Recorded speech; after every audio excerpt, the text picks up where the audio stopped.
So I'm trying to troubleshoot this. It's a Nordictrack Incline Trainer X5. And so my neighbor said, I'm junking this thing because it doesn't work. Yeah, we used it for like a month and then it stopped working. So I'm just trying to figure out what the heck the problem is. Initially, we've had these 4 LEDs.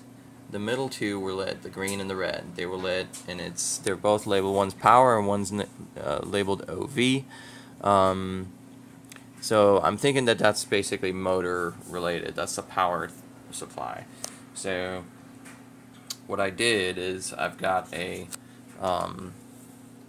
continuity tester, and I've tried checking these cables here, and these are the power. This is the power that goes that comes in from the power switch.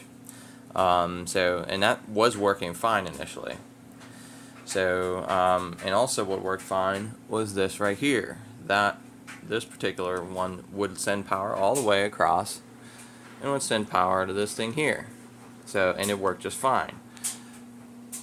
The capacitor here had power. The heatsink here had, all this stuff was basically exhibiting power except for the components on this side. So all these components on this side over here did not function. So, or at least did not get any power. So what I decided to do, because the upper display panel is not getting anything, it's basically a dead display up on the unit, like this part right here. That part doesn't work at all. So I figured, so let's start at this beginning, and so I basically just reset all these plugs. I basically pulled them out and just reseated them just for shits and grins. And that seemed to initially work because we were able to actually power the unit on and the belt spun. Now what's happening though, it just turned off, just magically turned off. So even when the belt was spinning, like, we couldn't do anything on the panel up at the top. Like, the panel would just not light up, and the machine would just run constantly.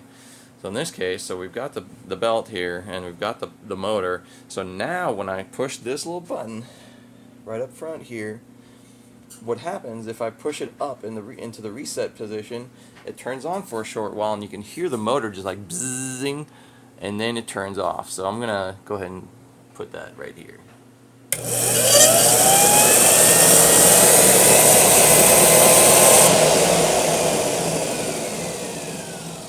So, and I'm assuming that because there's sparks down there, that's not necessarily a good thing. This is actually the first time that I saw that.